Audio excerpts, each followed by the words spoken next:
This episode of Techno Buffalo is brought to you by 23andMe. Welcome back to another episode of Ask the Buffalo. I'm your host, John Rentgers, the show where you can ask any question you've got from the wide world of technology and sometimes a little outside of it. So on this episode of Ask the Buffalo, we're going to talk about T-Mobile's crazy new plans. We're going to talk about build-to-order phones, talk about what goes on behind the scenes here, and how good are the Ultrapixel cameras right on the coming HTC devices. This is Ask the Buffalo. Let's go ahead and get started.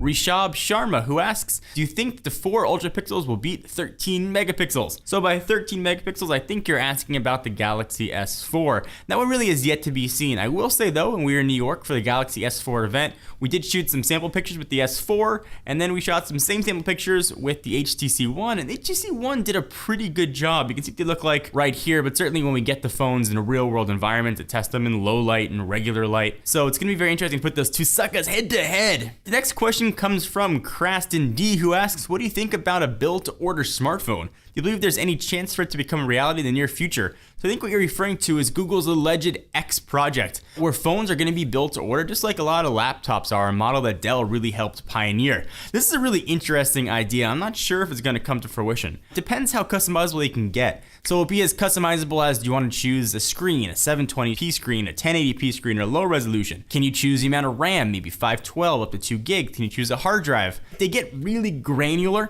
and you'll be able to customize everything on a phone, it could be very cool, but price could get out of line really quickly. So there's something in economics called economy of scale. The more you make, the less expensive they are. You know, you go to Costco and you buy a pallet of toilet paper, it's less expensive than buying just a single roll of toilet paper. So their economy of scales when companies make phones, they make the same phone, goes through the assembly line over and over and over and over again. Having things be custom involves little bits of differences that go into it. Whether it's gonna be hand differences or machines can be triggered to do different things, it's gonna add to the cost definitely. So I really would keep a lookout to see how that works. But it's a really cool model, and if anybody can pull it off, it's probably Google. All right, so the next question is about what happens behind the scenes. It comes from Josh. Hey, John, about how many videos do you record in one day and how many takes does it take to get through one video? Usually it'll depend on a day, generally 1 to 2 videos. So we'll film the 3 or revision 3 episodes. That's Rentgers Rants, that's Rumor Roundup, and Ask the Buffalo every Monday, Wednesday, and Friday. I'll film those a few days in advance, kick them off to John Quatch, who'll do the editing, and then whatever else comes up during the week, some new phones, new tablets, new news, whatever else is interesting, we will film. I don't have a set number that I put every week, and usually I can do my videos in generally 1 take. The majority of my videos aren't scripted, though. Videos that I do have a script that I use a prompter for to give me my notes, or something like Rumor Roundup. When there are a lot of rumors, I want to make sure I get all the information correct. If I want to recite the specs of a phone, I don't want to mess something up. So those will have a script. Every other video I do is really just coming right out of my head. I'm not an actor, so trying to read from a script just never sounded overly natural. So being able to talk from the heart and from my mind has always worked out better for me. So hopefully that helped answer your question. The next question comes from Rudy. Hey, John, what do you think of T-Mobile's new no-contract strategy? And do you think the other carriers will follow? That's a really good question, Rudy. So if you don't know, T-Mobile has branded themselves the uncarrier. Essentially what that means is no more contracts. You don't have to sign a 2-year deal to get a new phone. What you can do is you can walk into a T-Mobile store, you can pay full price for a phone. They will unlock that phone for you when you pay full price. So if you want, you take it to any carrier, you own that phone.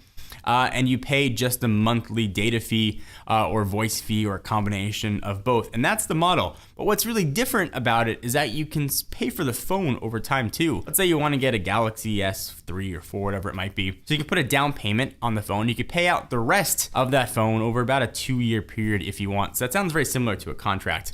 But you can pay that phone off anytime that you want. Then as soon as you pay it off in full, T-Mobile will unlock that phone for you and you own it, but you're never locked into a contract, which means you're paying full price for a device, but you can upgrade anytime you want. It's a really cool model to say, okay, I own my phone, I'm with T-Mobile because I want to be with them. And I think that it's a model that if successful, certainly other carriers will copy, but I think it's going to take quite a while to see if T-Mobile can pull it off. So hopefully that helped answer your question. So let me step away from the questions for a minute to thank our friends and sponsors at 23andMe. Ever wonder what you might learn from your DNA? I can only imagine what might be stored inside these cells. 23andMe enables anyone to explore their own DNA. Based on a saliva analysis, approximately 1 million data points in your DNA. Customers receive over 200 personalized reports that cover health risks, physical traits, carrier status for conditions that could be passed on to children, and more. If you're thinking about having kids and you want to see if, maybe you might pass something on, or your parent did something, you want to see if you're a carrier for it, you can really find out a ton of information. It's pretty neat, actually. 23andMe first offered their personal genome service in November 2007 for $999, and it only provided 14 reports. Today, though, you can get over 200 reports for just $99. It might sound intimidating, but 23andMe makes the whole process actually pretty easy. First, you buy a DNA kit online, then you mail in your saliva sample. Postage is already included. After a few weeks, you receive over 200 health, trait, ancestry reports, and that's really it. So go ahead and get started. Check out 23andme.com/technobuffalo to learn more. Learn all about your genome, and all about what you got going on inside of you. So thank you guys for watching the episode of Ask the Buffalo. I'm your host, John Wrench. I hope you enjoyed. If you liked the video, give it a big fatty thumbs up. We most definitely appreciate it. I will see you guys in the next video.